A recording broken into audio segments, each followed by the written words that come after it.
Welcome to Transforming Human Consciousness. The vision of the Baha'i Faith is that of one global family living together in harmony and peace on this earth. The method of achieving this goal, of realizing this vision, is through binding, cementing the hearts of the peoples of the world, through the love of our Creator. The Baha'i Faith announces the coming of a new era in the history of our civilization. History has thus far recorded principally the experience of tribes, cultures, classes, and nations. With the physical unification of the planet in this century and the acknowledgement of the interdependence of all of us who live on this planet, the history of humanity as one people is now beginning. This new beginning presents all of us with a new challenge of designing deliberately our future collective destiny in a manner that each and every one of us, like the cells of one body, will be cooperating to bring about this collective destiny, this prosperity for all humankind. The Prosperity of Humankind is a document which was issued by the Baha'i International Center to the peoples of the world for the purpose of creating a clarity and unity of vision about our collective destiny. I will be discussing some of the aspects of this document and also some of the global economic development projects which are already in process by the Baha'i International Community throughout the world with Naisan Geula, who is a graduate of UC Berkeley in social and economic development. Welcome, Naisan. So good to have you here. I know that you have traveled widely throughout the world, and you have been to Romania several times. You have been to Guyana several times, and St. Kitts Island, Leeward Islands, whatever you call it, the Caribbean. You lived there 6 months. You have been to Siberia one whole summer, Sakhalin Islands. But I know that your last and perhaps most extensive trip was the Guyana, which was the last time, and you did a paper and a research for University of UC Berkeley, which I believe you got an A on that. Tell me about these projects and where do they come from and what are the significance of it, especially in regards to the Baha'i International Community and its activities for the development and the prosperity of humanity. Well, I think the real hallmark of Baha'i development is that we start from a notion that all of humanity is essentially one. This is the foundation of all Baha'i development work, and it's the reason for all Baha'i development work. Because we believe that all humanity are essentially united, we understand that economically, materially, we must also be developing as a unit, in accord. So the great disparities that exist in our world today, we view as something which we'd be better off without. We'd be better off, in a way, altogether economically, as well as socially and spiritually. So you don't consider that normal, acceptable way of being? Basically, yes. We don't consider it to be normal. For that reason, the development projects, for instance, the one in Guyana, are aimed at long-term solutions to those problems, to material as well as spiritual development and social development. Let me tell you a little bit about the project in Guyana. It's a health project primarily. The project is aimed at delivering healthcare services to a region in Guyana in which the occupants have very little healthcare because they are living in an area which is very spread out, very far from the capital city, 2 to 4 days depending on how much it rains. Distances are tremendous in this area. Guyana itself is the size of Great Britain, with a population of only around 750,000 people in the entire region. The Baha'i Project started as a grassroots initiative. You see, in the Baha'i faith, our governing councils, which are elected in each community from the believers, are aimed at, besides taking care of the administrative affairs of the Baha'is, aimed at developing the area as much as they possibly can, as much as is within their means. So in other words, they are not really exclusive in their approach. They are not confined to only their own parishioners, as to say, but rather to the whole area. Exactly. I think again, the operating principle is the oneness, the essential unity of all of humanity. For this purpose, they had decided originally to start out with a project to help handicapped children. And that project grew very slowly into now a project which is funded by the European Economic Commission, the Raul Amici de Flauro, an Italian charity, is endorsed by UNICEF and is a partner in their program called, I believe it's called Hopeful Steps, which encourages handicapped children and provides them ways to be accepted by the community and educates them. This project is special to us because it shows several of the hallmarks of Baha'i projects. Primarily, it was founded locally. The project itself, consisting of healthcare being delivered, healthcare education, and partnership with the community in further economic development projects, started again locally. It started with the people around there gradually deciding this was necessary, and then receiving help from others, from different services, different areas of expertise who could offer those areas of expertise to the local people. When you say locally, I guess this has a significance coming from the people, local people, saying this is what we need versus somebody from outside coming and telling them this is what you need. I guess that is something that I definitely have to make clear. It's almost a given in most projects. Recently things have become better, but in most development projects that directions come from on top. What needs to be done will be told to you by someone in an office most likely thousands of miles away, who's most likely not from your country even. In some cases you'll find that this is on a continuum. It gets better, it gets worse, but it's rare that you have a grassroots international development project that does work and work well at that.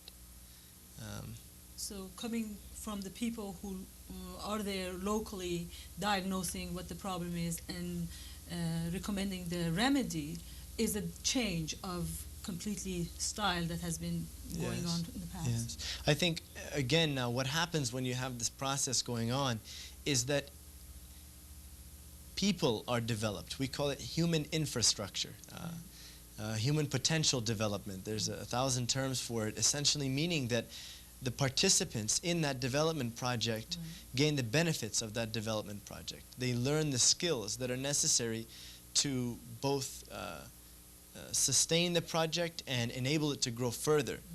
So we don't find that we'll have, for instance, a typical charitable project where a company will come in or a charity will come in and offer, for instance, some type of healthcare, a certain set of services, and then leaving the region no richer in terms of its ability to do things than it was when they first came. The same saying says, teach me how to fish. Exactly. Don't give me a fish every day, but teach me how to fish. That's right. So the Baha'i project usually focuses on teaching people how to fish. Essentially, it's that, and it's gone even a step further in that instead of saying, we're going to teach you how to fish, asking the people, well, how do you fish, and who amongst you knows how to fish, and can you teach it to each other? And once they've taught it to each other, can you improve your way of fishing? And maybe we can offer you some high-tech fish hooks or some new fishing rods. But essentially, maybe we can figure out a way that you can make fishing rods. And let's discuss our fishing and that type of thing. That's the newest wave, I guess you could say, in development. Which, as you said, really focuses on developing the individual from inside rather than giving them the material good. I remember reading the document, I came across the part which says that, let's say in one part of the world they diagnose that these people need TV in order to become developed. And then, well, where is TV produced, mostly in other parts of the world. And so therefore that developed country that produces TV becomes developed, but the country that receives the TV, they never achieve development. Yes, yes. It's actually another phenomenon that's very interesting in development, and that is primarily that they are focused on those material aspects of things, and that does tend to shorten up the scope of what we're looking at. Instead of a long-term development of civilization, which has happened before in history, and which is the aim of Baha'i development. You will have, you focusing in materially make it short, make it... No, focusing on the long-term social and spiritual. I see. That is the focus of the Baha'i Development Project. Well, I have just maybe a short minute here before we go into break. What other aspects of this project was unique that you want to talk about, the project in Guyana? In a minute is very difficult. The main focus of that project, the unique aspects, were its grassroots development and its success. Aside from that, projects happen all over the world, and there's nothing really that's all that unique besides that, except those two characteristics, which is really outstanding, because most projects, to be honest with you, fail. I see. Baha'i and otherwise, not Baha'i projects. When you say success, Naisan, what does that success, what do you mean by that? It means that there are tangible gains in the short term and a solid footing for the long term. And by tangible gain, what do you mean by that? For instance, if it's a health project, people will become healthier. The infant mortality will go down. Longevity, how long people live, will increase. Right. Okay.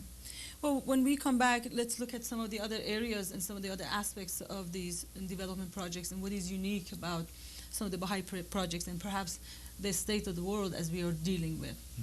Okay, for our listeners, please stay tuned, and we shall be back in a minute.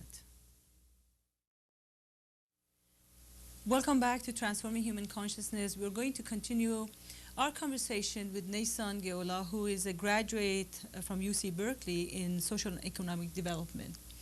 And Naisan, we were talking about the fact of the matter that you have traveled really extensively throughout the world. And that gives me a chance to talk about, from your perspective, what is the state of the world? Because that's one of the things that the Baha'i view addresses, the state of the world. Where are we, and where are we going, or where are we supposed to be going? Well, the state of the world is right now very diverse. To sum it up, there are tremendous differences between some places in the world and other places in the world. I remember thinking my first time traveling abroad, when I was in Romania, how poor these people were, how little they had, the few comforts and luxuries they had, and comparing that to at home what I had. And that is an amazing comparison. It's an eye-opener. Being in a small concrete apartment, not having any washing machine, drying machine, dishwasher, maybe having a radio or a television. Cars are an absolute luxury, which it may take 3 or 4 generations to save up enough to buy. It's incredible, the difference between the rich and the poor. This has very serious world-level ramifications, because what we're really talking about is more than just having luxuries and not having luxuries. It's the ability to have the time to learn things, to grow, to enjoy your social life, and beyond that, ability to withstand difficult times. You see, right now in America, we have a lot of luxuries. In a way, you could transform those to food, and we would have a great amount of food left over, if you were to look at it like that. These other countries have very little in between them and starvation, or between them and serious health crises and that type of thing. I brought a few diagrams to show the spread of the wealth in the world, maybe to show graphically what I'm speaking about.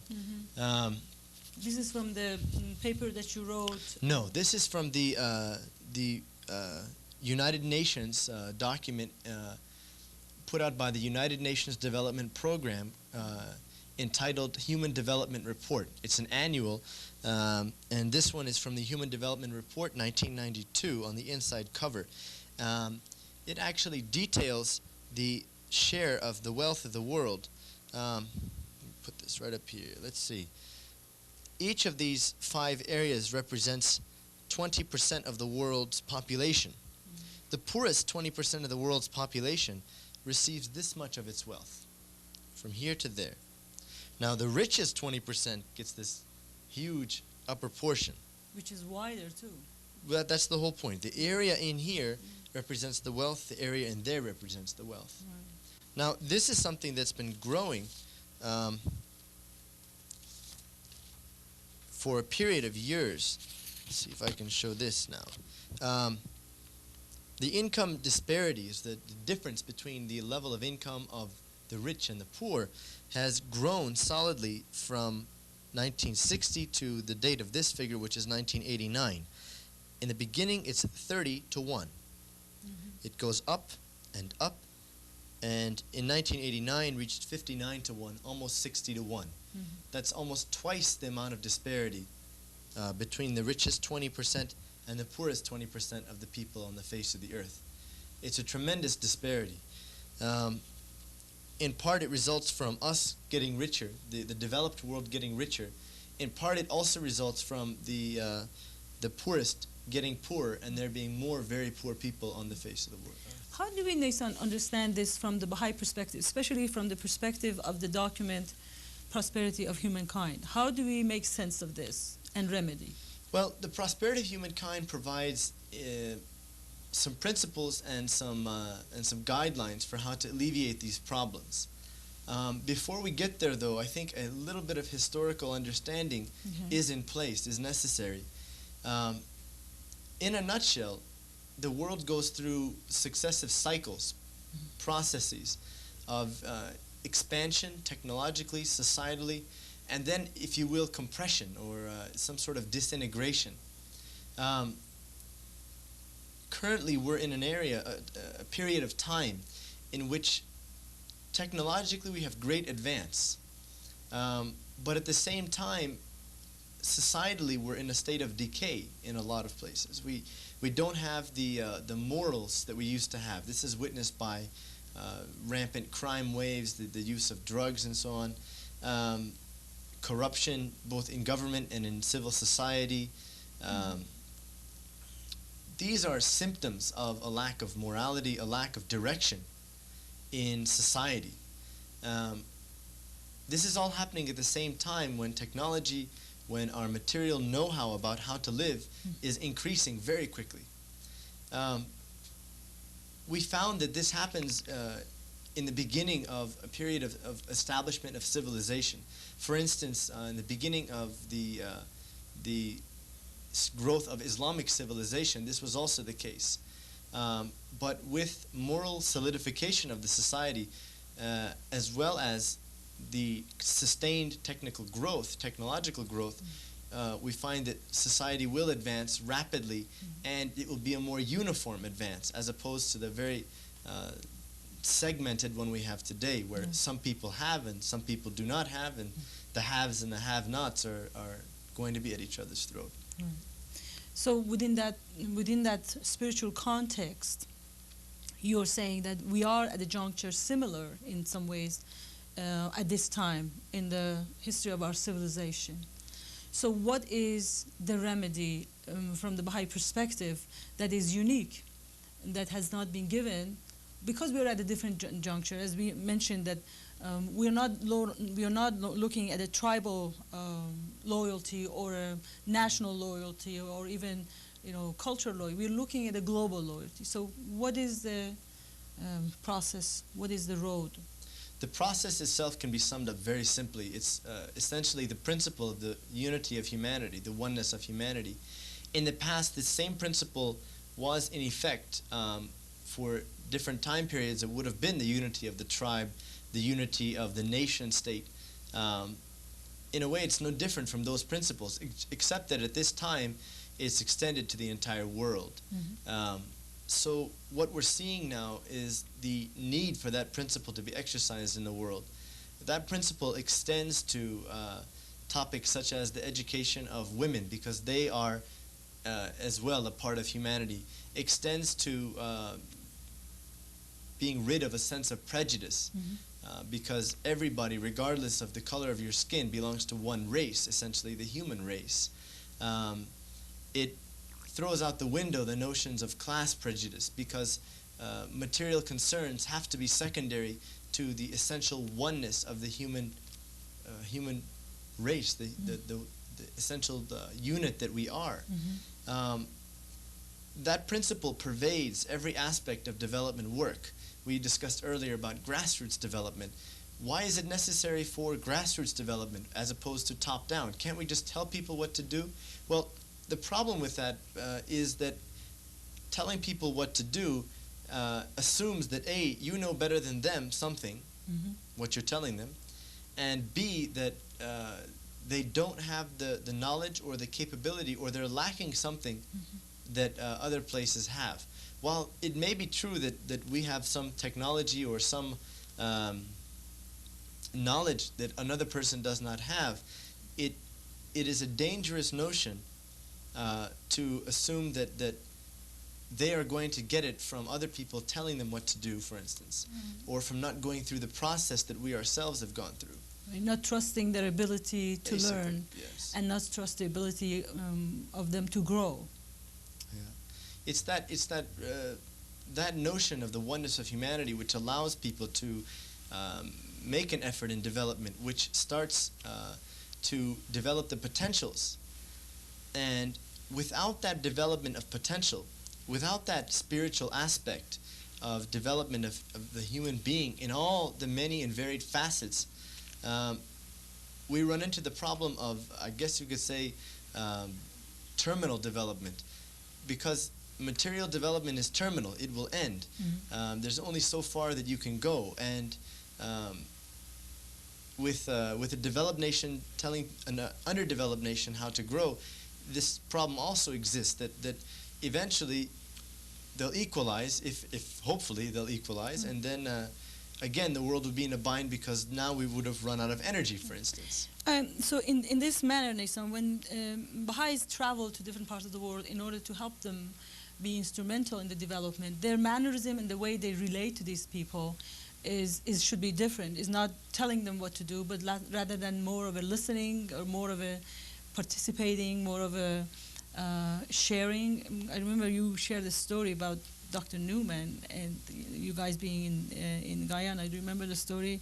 No. Of sitting and listening rather than telling them, and the locals and the natives were the ones who were more directing the conversation. Well, I think it's always a good policy to listen to those whom one is working with. And we always view each other as collaborators, and that is, again, another extension of that same principle in the development work, the principle of the unity of humanity. Right.